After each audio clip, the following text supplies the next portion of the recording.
What is up, everybody, and welcome to another episode of the Breathe in Air podcast, where everyday action meets extraordinary mindset. Today, this is a guy that, for those of you who like Twitter, I was on Twitter, followed a few people. I think it was Zuby, actually, and then he liked one of your tweets, and I went and started looking at this, like, this guy has a lot in common with me, and a lot of positive messages and things that people need to hear.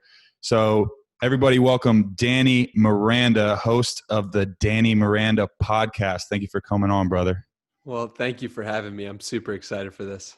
Yeah, so we were talking pre-show, and we could have kept going, but I'm like, all right, we need to stop. Let's get some of this recorded. But man, tell me a little bit about just your backstory. I know from a young age, you had this, urge to kind of, I think you even said, take down the New York Times, if I want to quote you.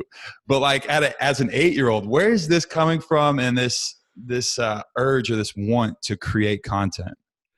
Dude, it's so crazy that you bring that up, because when you say that, it brings me back to literally telling my good friend, Ryan O'Donnell, I'm telling him when I'm in kindergarten or a young kid in elementary school, hey man, we gotta take down the New York Times.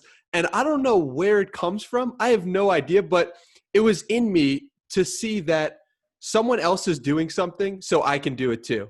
And when I see that my mom and dad are reading this paper, I'm thinking, well, why am I creating this paper? And that was just my first thought, and eventually led to, I had this newsletter that I'd put out at 8 years old that my grandma would sell to her friends and make a little money that way. But it was really just a love of writing, a love of putting myself out into the world. And it's so crazy that it's coming full circle, and I'm still doing that to this day. Yeah, it's a experience that I had in college. I think a lot of us go into, whether you're going into school or going into, a new profession, where you're like, okay, I'm just going to kind of do this because this is what I'm quote unquote supposed to do. But when I was going into college, I was like, okay, I'm going to be a journalism major because I like to write. I think I'm kind of good at it. That was about the gist of it. And when I realized that print journalism was kind of dying off, I decided, okay, you know what, like maybe this isn't something that I want to do, and change paths. But that was something that was always innate to me. Was that something to you now, looking back, that you were like, man, like writing and creating, like that feels something that's like inside of me that is innate?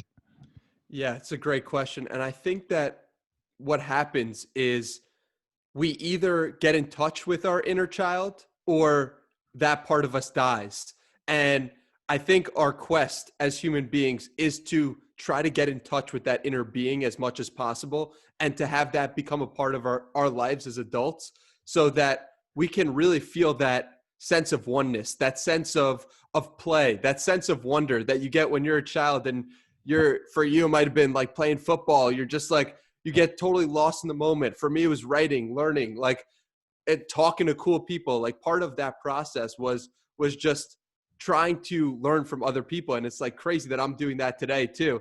So I think the more parallels we can draw from ourselves at a young age to what we're doing when we're, let's say, 20, 30, 40, 50, the happier our soul will be. Do you think that's true as well from your experience?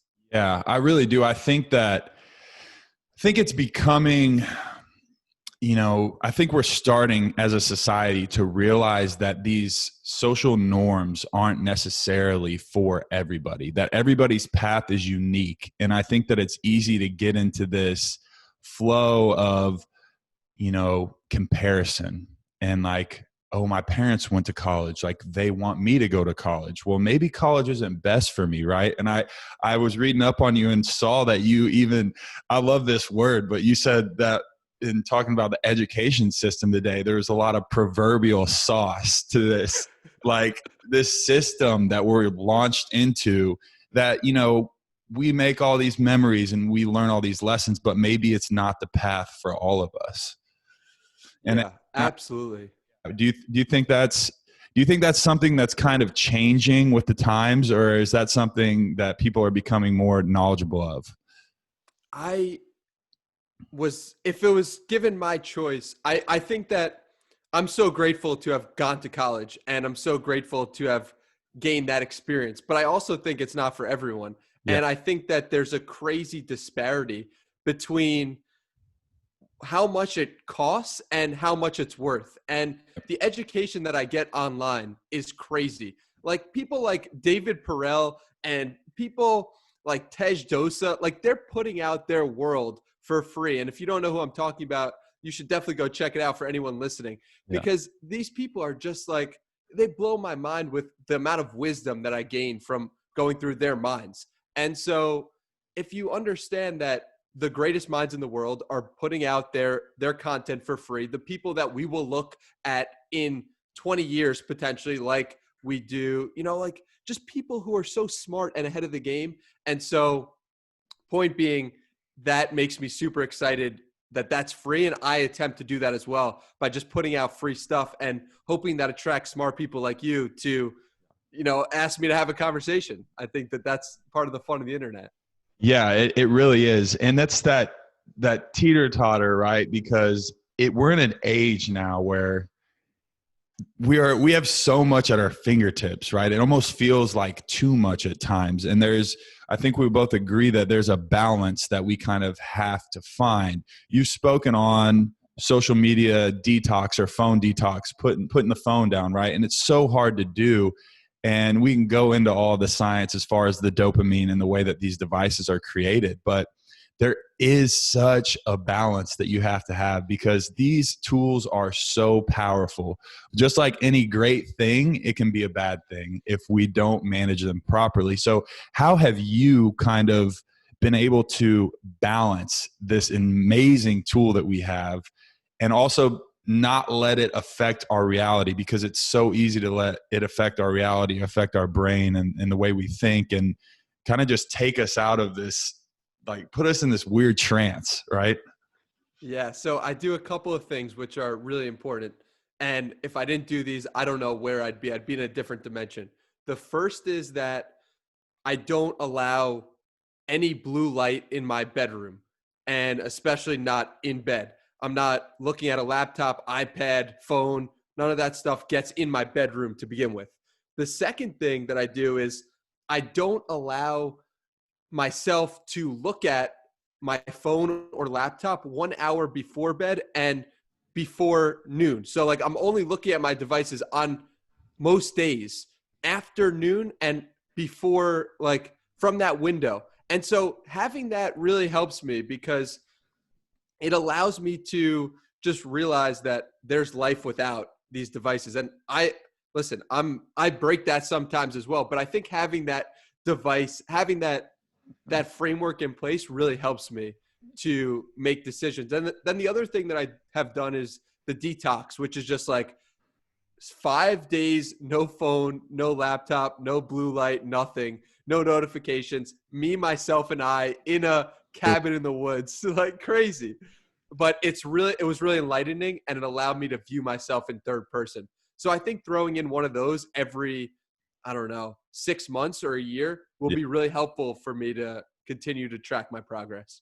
Yeah, I've told this story before, but even just this summer, I went on a river trip and out there in the woods in a cabin with some friends and no service. And it was one of those things where it was like, wow, this feels good. Like I am actually off the map. I'm disconnected. It was a weekend, so I wasn't worrying about work. And it was just kind of one of those things where you come out of that and you say, I felt like such a weight was lifted when I was able to kind of shut it off. So obviously it's needed for, our everyday lives now, but it is such a balance that we have to find there. I think we kind of jumped right into it because I was super pumped for this, but let's take a step back a little bit and just kind of think about and talk about your transformation to where you are now, because, we're talking that we've had these experiences and these realizations to where we're stripping down kind of our ego and what other people think and trying to learn as much as we can at this time in our life. And a lot of people are, but where did this come from? Where did this like yearning for more knowledge and to help others come from? Give us a little of your backstory.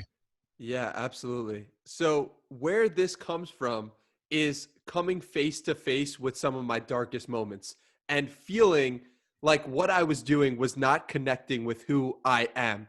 And that is such a tough place to be, because whenever you spend any amount of time building up your identity. For me, in 2018 to 2019, I worked and I was doing e-commerce related things and posting about it online. So everyone knew me and my identity as someone who did e-commerce and went through e-commerce. But there was a point when I realized in September of 2019 that the people who were employing me, the things that I were doing on a day-to-day basis didn't align with who I wanted to be.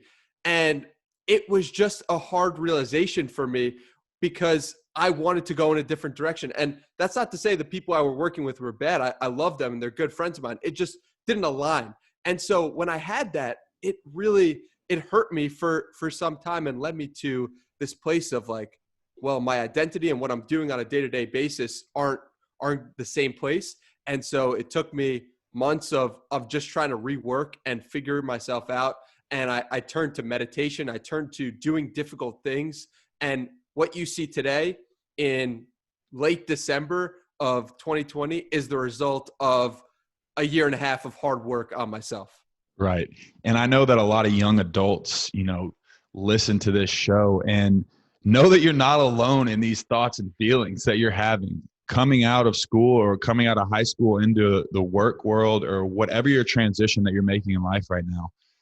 You had a year and a half, your life has been transformed. In the grand scheme of things, guys, that's a small period of time. You can totally transform your life and your mentality. And that's why we always say everyday action, extraordinary mindset. I think those two things are the catalyst for success in this world. And not just in business, but in relationships and in, your mental health and all of those things. So you spoke a little bit about meditation, but tell me about, your journey with 75 Hard, because in September, we did this thing called Savage September, right? So 75 Hard was something that I haven't done fully, but that I'd seen. I'm like, okay, this is awesome. I think this is a really cool idea. So I kind of morphed a few ideas and we got about 50 to 60 people to join in September and did the no alcohol, the workouts, which I had already done the workouts. The no alcohol was tough for me. That was the hardest part for me, not going to lie. But yeah, did that and it changed my perspective on a lot of things. I can't imagine what 75 days would do.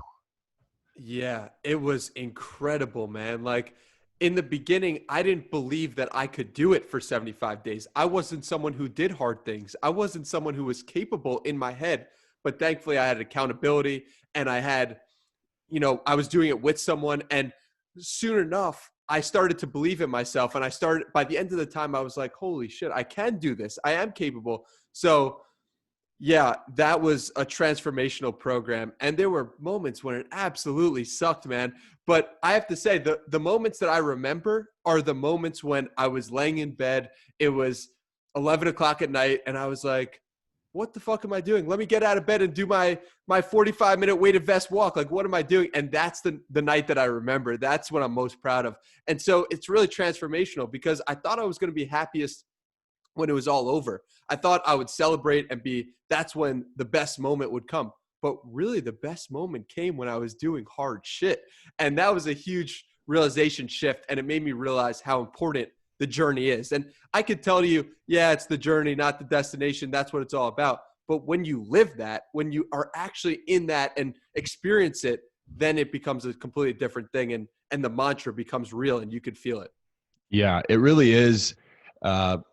It's hard to put in words because when you hear a saying like that, you think, oh yeah, that sounds cheesy. But when you're living it and you get used to that, because 75 days, what do they say it takes to make a habit, right? It's like less than that. So 75 days is really hammering that process into your brain, that way of thinking, that way of living, and kind of getting comfortable being uncomfortable, right?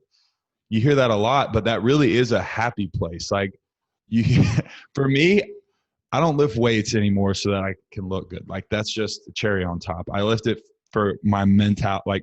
I tell everyone this is my therapy. Like that's why I go in there and do that. But that's something that was ingrained, right? It's not something that just was overnight. It's a subconscious habit at this point. But when you're not doing that subconscious habit, then you can't feel that effect. So what are some ways that you got through those hard days of like, man, I don't know if I want to do this. Like, I don't know if should I keep going? What kind of pushed you and drove you? Yeah, it's a great question.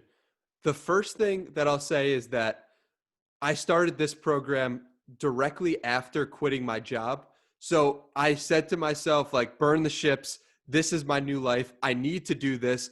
If I don't do this, I'm going to die. Like, I'd rather die than complete this program and not complete it. Like, that was my level of commitment to what I was doing. I was like, listen, if I fuck this up, if I make a mistake, that's okay. But if I don't start again after making a mistake, even if it's on day 74, then I cannot feel whole in my soul, you know? So that was one part of it, that deep commitment. And I think anything that I've achieved in life that has gone well, it's because I've had a deep commitment, a deep sense of this is going to work. I'm going to make this work. I'm going to put my stamp on this. No questions asked. And I think that's huge. And the second part of it, which is really important, and I've mentioned before, is accountability. I had my buddy, Tej Dosa. I texted him a day after starting. I was on day one, and he was like, dude, I'm doing this too. Let's text each other at the end of each day. And I was like, okay, like, does this dude really want to hear from me? Like, this is just a guy I met on the internet. Like, what's going on? You know, and he was down. We text each other after every day. And that was a huge, huge change. And I've never done anything with accountability that every day. And that was such a huge part of it. And since then, I've used accountability in everything I do. And I think it's such a critical part of building a new habit, changing yourself, and becoming a higher version of yourself. Yeah, I totally agree. And looking back at Savage September, I mentioned earlier, the reason why I started reaching out to all these people and trying to bring this group, this community together was for specifically what you just said, for accountability for me, for accountability for everybody, right? It's like, hey, I put this together. I'm not messing this up. Like this is not just for me, because we'll always fail ourselves if we're just counting on us. Like this life thing isn't something that we're meant to do on our own. So I really can't stress that enough. And I know that you hold it to just high regard as I do, but accountability, man, it's just like surrounding yourself with those right type of people. My buddy Cody Cornwell, shout out Cody if you're listening. He was on day like 42 of 75 hard, and he didn't take a progress pic. And the next day he was like, fuck, I have to start over. Like, I'm so pissed at myself, but I can't not, start over, because this was one of the specific small details, and those small details make up the big picture. So it is something that I want to do. I need to do it. I really do. You definitely should. And I would want to point this out for anyone trying the program. The picture is the hardest part. And it's an important part that you mentioned just now that I want to harp on. It's like the little things are the big things. The little, like how you treat the small things of life determine your outcome in life. And I think that program, and specifically that action of doing that progress picture, that made me realize that. And also it's like the small things are what are going to build you up. And what I loved about the progress picture in particular was that it gave you a small win. So you could check that off your to-do list for the day and realize that you were already 1/5 of the way done through the program. And so that was a nice, and made me realize, oh, okay, how can I build momentum throughout the day on a daily basis? What can I do to give myself that small win? So then it became, okay, I'm going to start meditating in the morning, and I'm going to get that small win. And if I meditate in the morning for 20 minutes, then I'll be happy and I'll be content and I'll be on the right foot so that I can start dealing with people in the right way and bring my fullness to every interaction. So that's kind of how I've used that progress picture now out of 75 hard. Side of it. Yeah. It's so important. It really is. The little things add up. You spoke on your practice with meditation, and this is something also that was pretty new to me coming into the new year. Something that I was like, okay, I want to start implementing this. Always had a relationship with breath work, just through sports and performance based, but never as like a meditation kind of thing. But that obviously is a big basis of meditation. So walk me through a little bit of like when you kind of were like, how this meditation thing kind of seems interesting, and then how it started and your process to where you are now.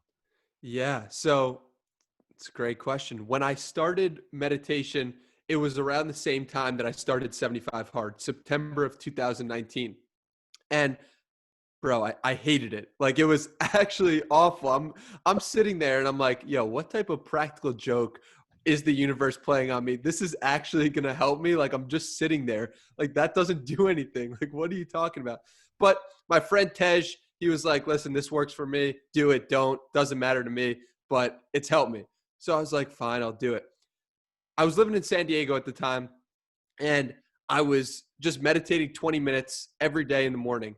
And I come home back to New York for the holidays, and I'd been meditating for 20 minutes a day for 3 months.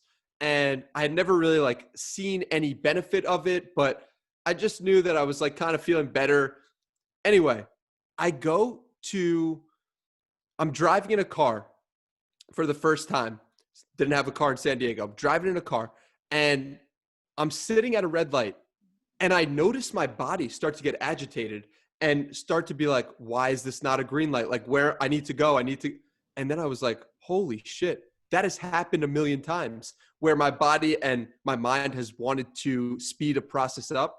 And Yeah. then I got so excited that I realized that and became aware of that, that I suddenly was like, holy smokes, this is what meditation is all about. Becoming aware of your thoughts so that you can change them. We are going through life so often just in our head, in our cloud. We're not realizing what's going on in our head.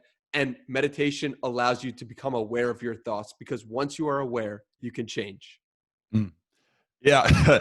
Rewind that. Everybody rewind that. Go ahead. I'll wait. Go ahead. Hit that 15, minus 15, minus 15, minus 15. Being aware, like you said, is the first step to changing. And we go through this life sometimes so unaware of how our words affect other people, how our actions affect other people, how our thoughts affect us.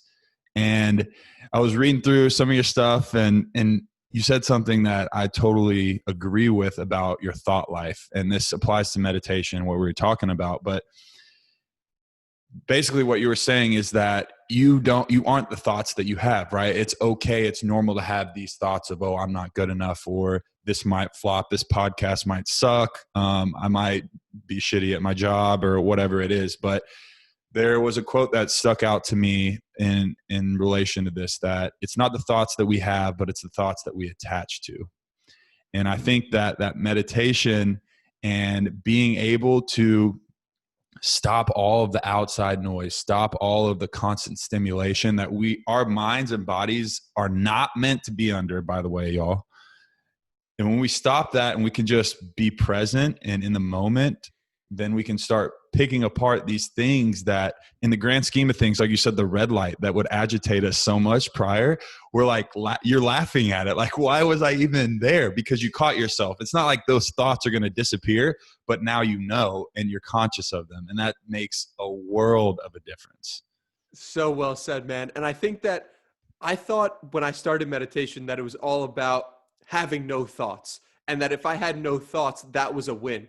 But what I really found out was that it's not about having no thoughts. You want to have thoughts, and you just want to be aware of them, like you said. So yeah, huge difference in how I started to what I'm at today in terms of that practice and that awareness. Yeah, it's a tough thing, but I mean, there's so many, we talked about the internet earlier. There's so many tools and resources, and I'm sure Danny would answer any questions just as I would if you guys reach out. But just to start, I mean, guided meditation. And then once you kind of get into that, you can even go into different lanes that you want. But yeah, definitely encourage y'all to just try it. Be open-minded to it and try it. Speaking of that, though, in the morning, is it something that you do in the morning? Is it something that you do at night, or both? Yeah. So I find that starting the day with it is really helpful. And it's so far, I mean, I'm doing now 60-minute meditations, and every day. Wow. And so in December, I went and what I do is I like to play around with a bunch of different stuff. You know, I'm constantly testing and tweaking. I went from in May to November, 60-minute meditation every single day. Then in December, I said to myself, okay, can I get away with 20 minutes? So I started doing 20, 30 minutes in the morning. Now I'm going to go back to 60 minutes because it's such a difference, man. It's like you said about lifting weights, which is also therapy for me. When I am meditating, it's like I'm talking to a therapist, except the therapist is myself. And I view it's like not fair when I'm communicating with someone because I am communicating after having gone to the therapist every single day when I do a 60-minute meditation. So, and I know all the things that were in the back of my mind. I know all the things that are trying to hold me down. So 60 minutes every day is what I'm starting. I started today, and I'll be documenting that process like I did for my last 60-minute streak, 60 minute, 60 day. And I'll be documenting that on my website. Yeah. So by the way, when you mentioned that, where can everybody find you on the website? DannyMiranda.com/experiments is where you can find those. You're great at this, man. You're really great at this. Jump in at it. There it is. And the website has a lot of good stuff on it too. If you guys are into Twitter, follow his Twitter as well. Always dropping good stuff on there because like we said, we're constantly being bargained for our attention, right? Our attention is being bought. And whether, these apps are free, well, guess what is being sold? Our attention. And you have to be able to filter out what kind of stuff you want to see on a daily basis. And places like Danny's Twitter page or other people who are pouring into your life in a positive way is what you want to have on your feed, in my experience. Because these types of things can change your thought patterns and thought process without you even knowing is the scary part. Without like you even knowing. And we talk about morning rituals and not getting on social media or any of these things early in the morning because you're literally throwing your control in the air for someone else to grab it and like, oh, here's this, tweet about hate crimes, or here's this tweet about someone saying something bad about somebody, or your favorite team lost the game last night, like whatever it may be, you are tossing up jeopardy for someone else to grab your attention. So I think starting those mornings, as you can attest to, is very, important. One comment can change our life. I think that we don't realize the importance of small things that are said. If someone says something negative in a small way to you, criticizes you, and you feel it's not right, and it gets to you, that could have a negative impact on you. And same thing with the positive. I mean, if someone says when you're young, like, oh, wow, like you're a great writer, you could then start writing for a long time just because of that one comment. And I try to keep that in mind, especially with my Twitter. Try to be a source of positive energy. Try to be a source of something that when someone stumbles upon it, someone will be like, oh, wow, this is bringing me up as opposed to tearing me down. So try to practice that. Absolutely. And this podcast, the Danny Miranda Podcast, is something that is fairly new and up and coming, but you've had a lot of success early on. So kind of give us the backstory of where did this idea of creating a podcast even come from? Yeah. So I was just having phone calls with people who follow me on Twitter. I put out a tweet like I put out a tweet like once a week. Who wants to talk on the phone? I want to learn more about you. I want to learn more about your story. And people seem to have such great reactions to these phone calls that I said to myself, this is a shame that this isn't being recorded. This is doing a disservice to not just the person, but also to anyone else who might have a similar problem or might be dealing with a similar thing. And I love talking to people. I love learning more about them. And so why isn't this recorded? So I just pressed record, started the journey with saying, listen, I'm going to put out 100 podcasts. I don't care. This is like one of those commitments, right? Like it doesn't matter what it takes, but I'm going to get this done. And so I started operating with that mentality. And now we are 44 podcasts in, published, and 62 recorded. And it's been a great experience, a great learning experience. And I'm so grateful to have done it. Yeah, It really is a great medium to have real conversations. And that was part of the reason why I began this journey as well, was not only to be my authentic self. And that's the funny thing about some of these things. You're doing it for yourself to an extent. Your mission is to help other people, but in the meantime, you're helping yourself grow tremendously. And I think that's a lesson, not just to a podcast. That is to anything that you have this gut feeling or this passion that you need to pursue, and you know you need to pursue it, and you've been putting it off. So that was kind of how this began, was beginning of 2020, year after my first full work year. And I kind of was able to slow down and say, stop talking, start doing. Because you had all these ideas and these thoughts and these things that I wanted to do. And that dash, right? You say that dash on your gravestone, 1995 to what? Dash blank. What is your dash going to represent, right? So I think that's something to anyone out there that's sitting on this idea, just jump on it. Stop waiting. Action is always better than being a perfectionist.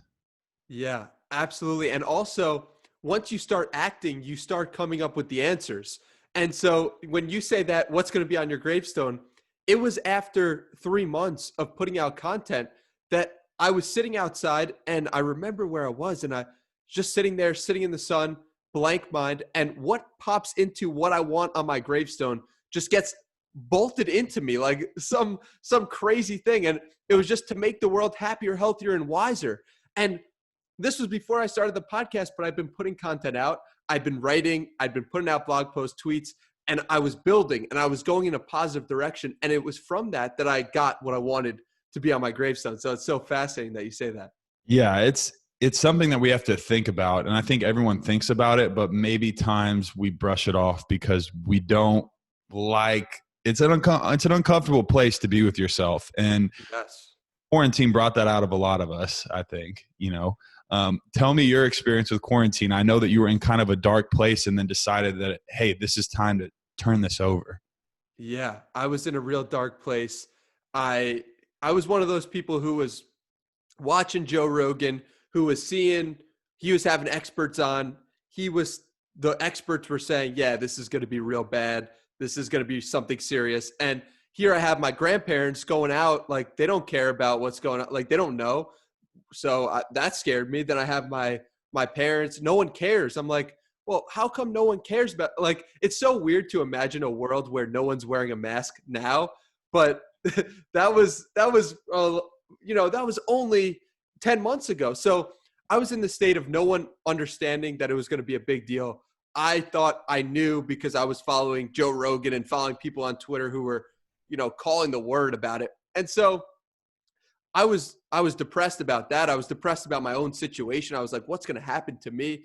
And then I said, you know what? This could be an opportunity of a lifetime. This could be an opportunity to just buckle down, focus on myself, and build. And so March 15th, the NBA got shut down, sports got canceled. I was like, there's nothing to do.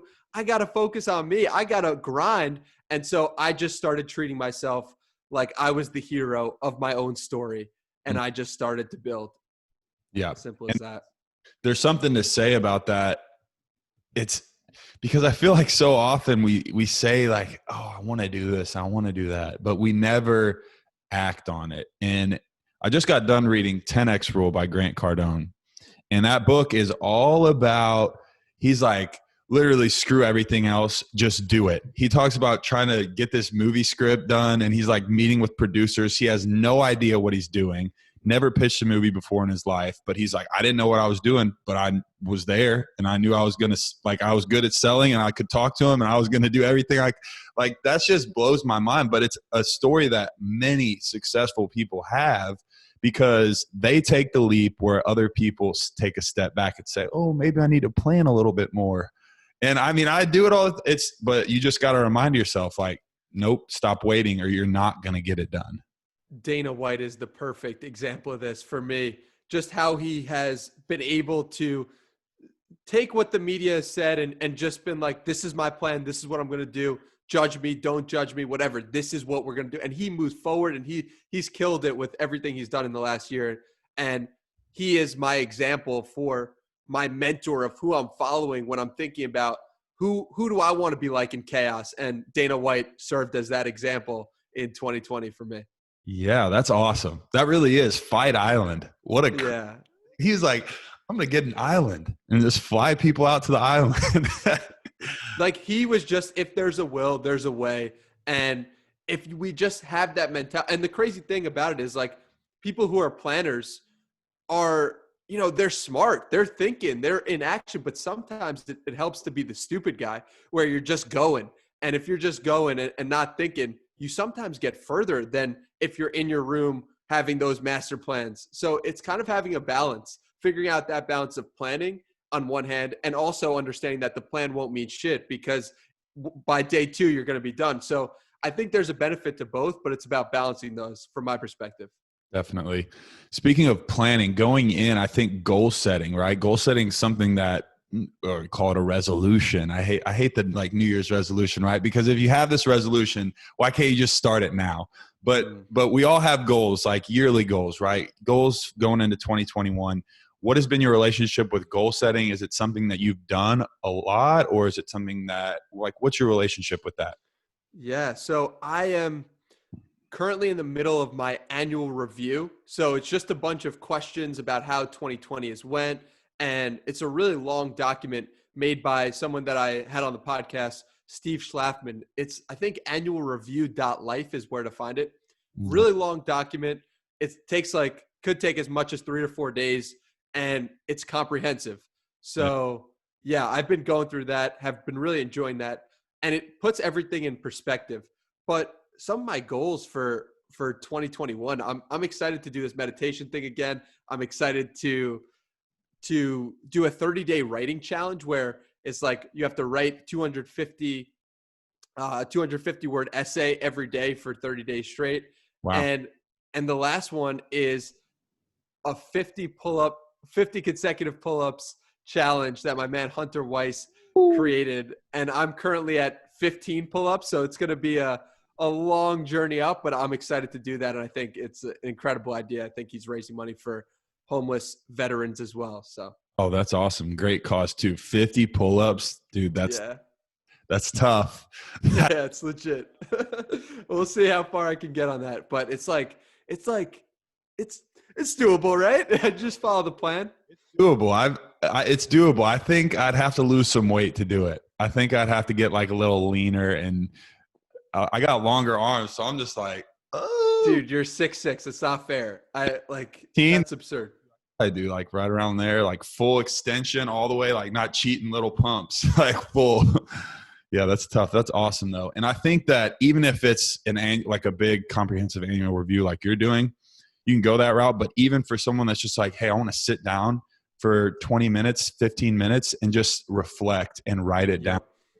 I'm actually looking at the last couple pages of my journal for this year of 2020. What a crazy year it's been. But my first full year of actually journaling my thoughts, my goals, my reflection, being able to like go back, look at that. Every podcast, like little note that I have is in here. So being able to keep this and be able to see like, wow, look at how far we've come here, even though it's been a crazy year. And then being able to reflect on that. Okay, this is what I did good. This is what I did bad, and be able to build on that. Something that I talk about on my podcast all the time is like the world's most successful people, all of them journal. It's such a common trait. And it's going to be so crazy for you in 30 years if you have kids and they see that and they're like, oh my God, 2020, I'm reading about this in my textbook or whatever. Like that is something that they can go back to and see that you had a journal that year. I mean, what an incredible thing for you to go back to. So yeah, man, what have you learned from your journal? Man, I'll rewind a little bit to please look at you being a podcaster and asking me the questions. But yeah, I got a mentor by the name of Graham Smith. Graham, shout out if you're listening as well. But very successful, has made a great life for himself, built multiple companies, and is just a very smart businessman, great man all around. And I had my first meeting with him, right? It was kind of crazy how we met, but I was like, hey, I'm looking for a mentor and I respect you and I think that this would be great. And he's like, yeah, I've done mentoring before. Let's do it. So we sit down at Starbucks and he's like, okay, like, tell me, like, what are your goals? What are your things? And I'm like, yeah, I think I'm going to start this podcast. Right. So this was before this had birthed, and I had some other ideas that I was working on and just bouncing off of him. So he pulls out this notepad, like the ones we got in elementary school, you know, the long ones, big bars, like not the tiny bars, like the big ones. This is old school. And he starts flipping through it, and it's goals and life lessons and numbers. He's a huge number guy, but all these things, right? So this was like 2016, his journal. So it was 4 years ago. He's like, hold on 1 second. Goes out to his car, comes back, brings back one from like 2000 that he had in his car. So it's 20 years old, right? Exact same format, dude. I'm telling you, the exact same format. Like with goals, he had broke it down into relational, financial, and physical, I think, or that might've been the way that I did it, but he had it broke it down into these categories. The format was exactly the same, but that just showed me, right, that this consistency of this practice over this long and being able to have that visual, right? I always say it's the first action of you putting this into the world. And, man, it was that was life-changing to me in the fact of how powerful it is, journaling in general, for not only goals, but also for, mental health, being able to write down your thoughts, being able to put these things from in this weird inside place to now on paper. It's almost therapy in itself.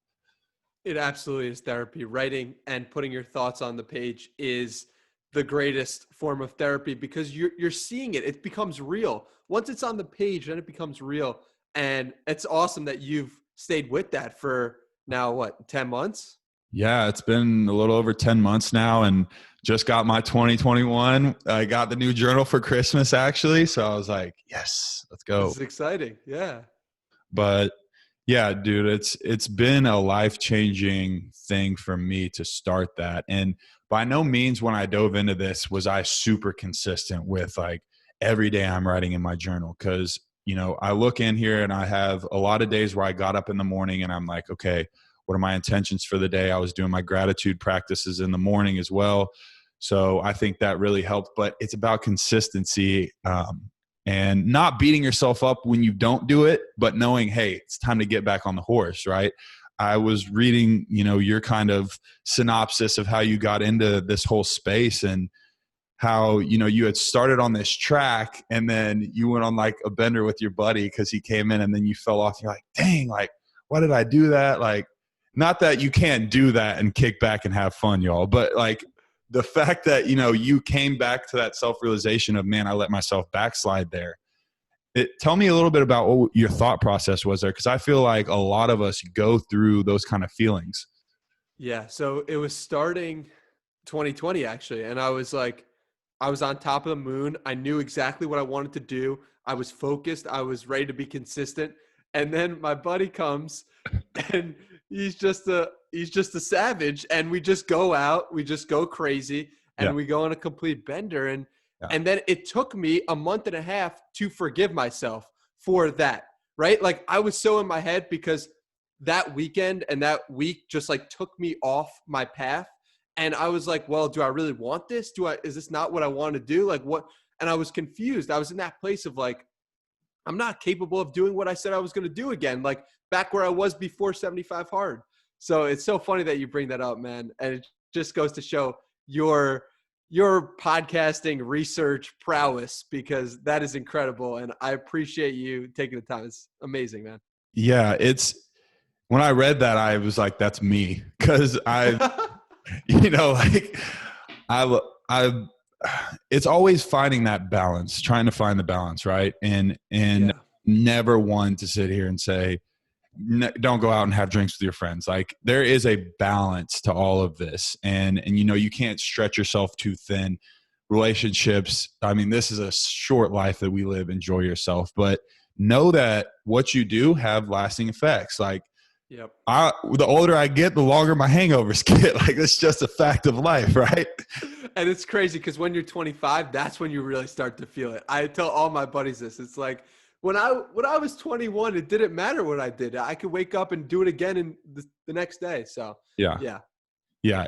And man, it is about balance. It's that balance that we find. And then, like you said, being aware when you're veering off a little bit. Oh, I need to get back in. And then not beating yourself up too much, knowing that we're human, being hard on yourself, but knowing that, hey, there's a saying that I like, that's nunc cepi, and in Latin it means now I begin.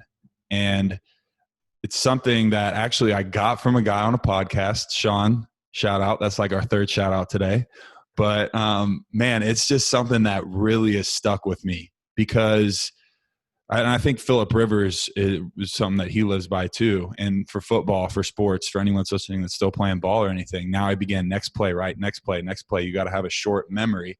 And I think that applies to life so much too. Like every morning, now I begin. Like there's breath in my lungs. I have an opportunity here today. So where do I go? And even though I may have messed up yesterday, now I begin. Like it's time. The past is the past. Got to go, right? Yeah. Every moment is a new moment to do what you want to do. If you messed up in the last moment, that's fine. Just start today, in this second, in this moment, to be your highest version. I when you just were speaking, I was thinking of Tom Brady down, what was it, 28-7 or 35-7 in the Super Bowl. And he's just on the sideline like, we got this. And it's like the third quarter, and they clearly don't got it in the scoreboard, but it's like they ended up winning that game because he decided that this moment was a new moment. And if he just executed to the best of his abilities, he was going to win the Super Bowl. So, yeah. So I'm looking at your stuff and I'm like, Gary Vaynerchuk, like what? This dude's had a podcast for how long, and he's got Gary V on the show? So did the Twitter armies just come in? Like, how did this happen to get some time with Gary on the podcast? Yeah, this has been, weirdly enough, 11 years in the making, because I started following Gary Vaynerchuk when I was in 7th grade, like all 7th graders do, just watch wine shows on the internet, the completely normal thing to do. And something about him just struck me as gratitude, love, things that I couldn't express, but I knew that he had my best interest at heart, and that attracted me to his content so much. And so in 2011, he calls my mom on the phone, and I went into this story on the podcast if you want to check that out. And what happened was, like, in 2020 now, fast forward 9 years, I put out that my dream podcast guest was Gary Vaynerchuk, as well as 4 other people. And people just that listened to the podcast like went crazy for me. They just were supporting me like crazy. And I'm super grateful for that. And yeah, man, I just feel really blessed that all that can culminate in a podcast interview with one of my heroes.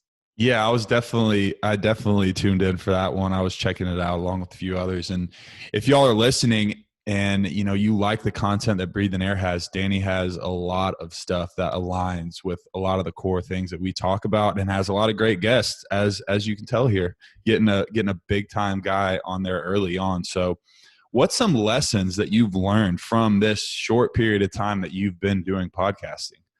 Yeah, I was thinking about this the other day, actually, just my top lessons for 50 podcasts recorded or whatever it was. I was thinking, like, consistency is everything. Yeah. If you're not consistent, there's going to be someone that the audience is going to listen to because you had a promise to the audience and you didn't fulfill that promise. And that's okay, right? But like, you just get back on the horse and start being consistent in this moment. So I think the fact that I'm consistent, and also I do 3 a week, is more than the normal amount of podcasts that people put out. And that has allowed me to gain some momentum and grow.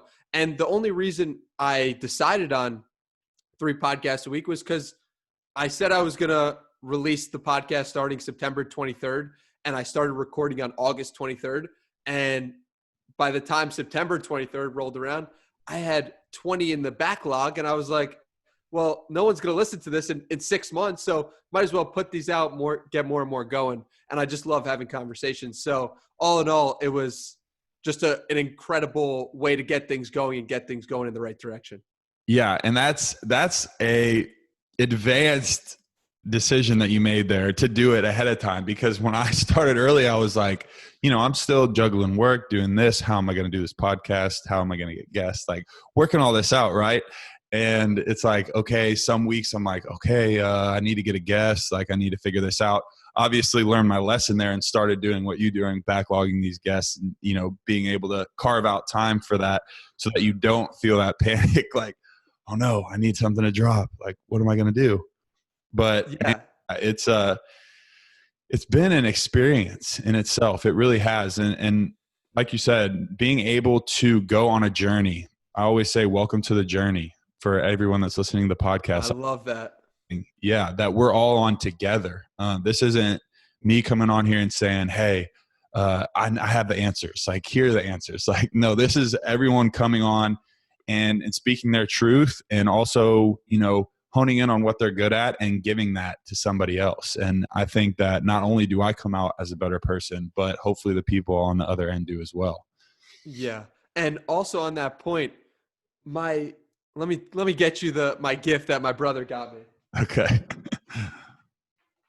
So this Christmas, my brother printed out this poster. And for those of you who are listening, I'm sorry you can't see. You'll just have to go onto your best podcast listening app and search the Danny Miranda Podcast. Then you'll get to see it. Love that. But my point was about the journey. My podcast cover art is a guy looking at a mountain, and it's representative of the fact that every day we're looking up at that mountain. It doesn't matter if you don't want the mountain to be there. You still got to climb the damn thing. So might as well do it with your best intentions. Might as well do it as best you can. And yeah, I love that we have synchronicity in our podcast missions. It's awesome, man. And that analogy of, the mountain, I think this was one of the first times that I decided to let my wall down and be, me and my thoughts, make my thoughts a little bit more public, kind of show people a different side of me. I was doing a hike out in Arkansas, a place called Pinnacle Mountain, and I found myself like looking down the whole time, right? Because when you're hiking, there's some rock scrambles or whatever, and you don't want to fall. So you're kind of looking down. And I stopped and I just looked around, most likely because I was out of breath. And I'm looking around and I'm like, man, look how beautiful this is. And it kind of came to me like, this is just like life. Like we have this peak in mind, right? And there's all these little pebbles and rocks and downfalls, and we may bust our ass a few times on the way to try and get to this peak. But, you got to be able to stop and look around and say, man, this place that I'm in now is beautiful, and enjoy the moment that you're in now while you're ascending to where you want to be, right? Because when you get to the top of that mountain, you're going to look across the way and you're going to see a mountain that's bigger. And then you're going to start going towards that mountain. So being able to enjoy those things and be present while having those goals, I think has been something that I've been trying to work on. And you can tell me your experience with this, but as a high performer, as a high achiever, someone who has these thoughts and goals, how have you been able to kind of stay present and grateful for where we are now, but also be able to like push yourself to the other limits and not be satisfied, but be thankful, I guess is the best way to say it. Yeah, it's kind of a balancing act, right? You don't always want to be looking towards the future, but at the same time, you want to be able to say, where I'm at now is really good. And I think it's a constant balance of looking at the past and the future and sitting yourself in this present moment. Because when you look at the past, I look at the past and I'm like, wow, I've gone such an incredible way in 2020. I've gone such an incredible way in the past 3 years. This is a different person today than 3 years ago. And that's amazing. But what's really interesting is the more you do, the more you can do. So I know where I've gotten myself. Now it becomes, holy shit, can I get other people? Can I get one other person? Can I get 10 other people? Can I get 100, 1,000? Can I get 1 million people to transform themselves? Like that, once you realize what the story that I like to tell is Mike Posner walks across America And what he realizes when he walks across America, when he gets to California, from New York, he gets to California, he sits there and he's like, wow, I could do a lot more. I have a long way to go. And he just walked across the country. Yeah. But that just goes to show that sometimes our goals and missions, once we do one of them, it opens and unlocks new doors. And so I think that's kind of how I think about it, is like constantly trying to view two sides of myself and just trying to be happy with where I'm at, and also want to do as much as I can every single day to improve. Yeah. And I think that word do, right? That action word, like just go out and do it. If you're taking one thing from today, which there's so many good things to take, it's just take action on these things that you want to do. Don't be afraid of what other people are going to think. Don't be afraid of what other people are going to say. Just if it's something that is innate to you, something that you can feel, and everyone knows that feeling, right? It's just like, I should be doing this. Like, this is something that I was meant to do. Whether 10,000, 10 million, 510 people listen or enjoy, like, just know that you are doing what you're supposed to do. And if you stick with it, I think that it'll come to fruition for the action that you put in on the back end. Absolutely. And there's no better feeling. I was actually just on the phone with my buddy about this last night, of feeling as if what you are doing in this moment is exactly what you are supposed to be doing. And I'm sure you've gotten that feeling multiple times, maybe from this podcast, maybe from playing football, whatever it may be. But it is exciting. Talk to me about that feeling, like when you felt that, because that is exciting to me.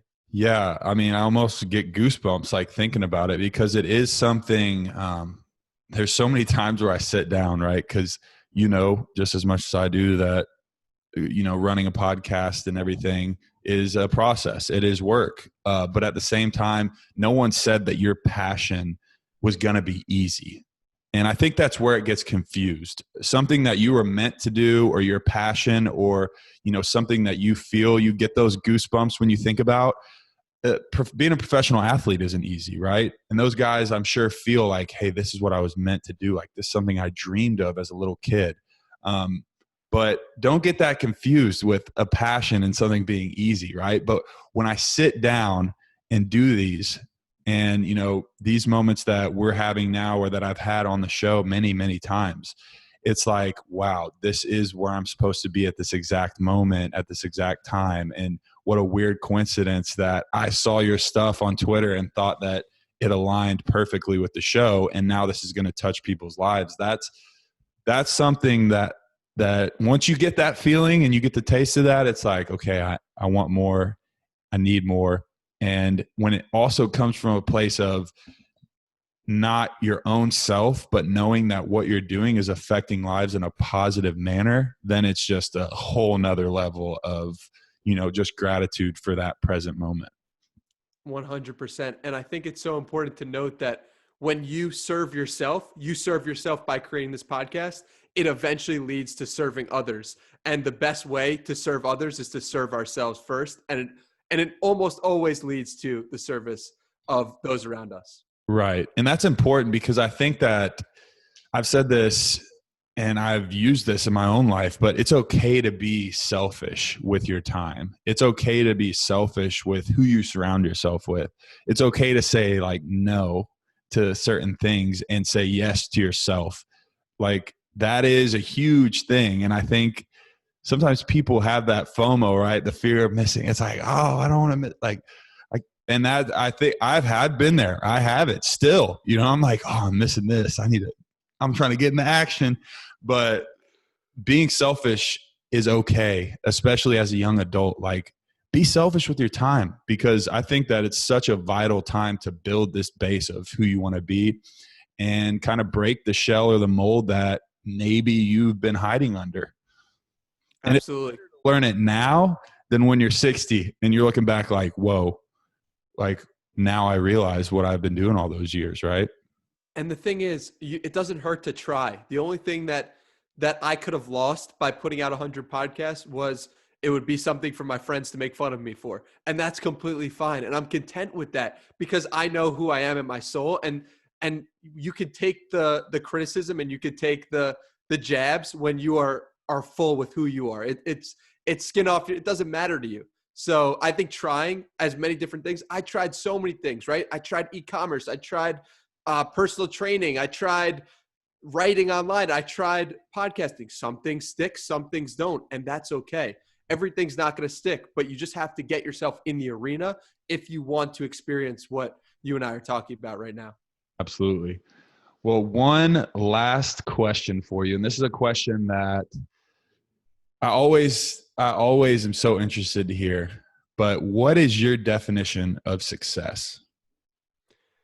To make the world happier, healthier, and wiser, and pursue the highest version of myself while helping other people do the same. That is my version of success. And also, on top of that, loving myself. If I love myself, then I can love others. If I love myself, then I can bring my full self to this moment. Loving myself, pursuing my highest version, making the world happier, healthier, wiser. And you got that down pat. That's a mission statement, guys. And have your own mission statement, right? Have your own virtue, rules, whatever you want to call it, to live by, and hold yourself accountable to that, because no one else is making that rule. We always have to follow these rules that other people always make for us, right?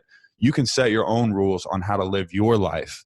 And it's okay to have rules for your own life, right? We'll all, like I said, you're going to fail yourself if you don't kind of set boundaries and you know where you're going to slide left or right. So, man, Danny, blown away, right? I mean, just crazy things happen when you just take action, right? It's just that one text, that one call, that one email that you wanted to send but you didn't. I mean, you can attest to this for having Gary V on your podcast. I mean, so thank you so much for coming on, man. It's been an absolute pleasure to have you, and obviously looking forward to, continue this relationship down the road too. This has been so much fun, man. And I'd love for you to come on my podcast. If you'd be down, I'd want to learn more about you. This has been an incredible, I can't believe an hour's flown by. It feels like 5 minutes, bro. I know. This is awesome.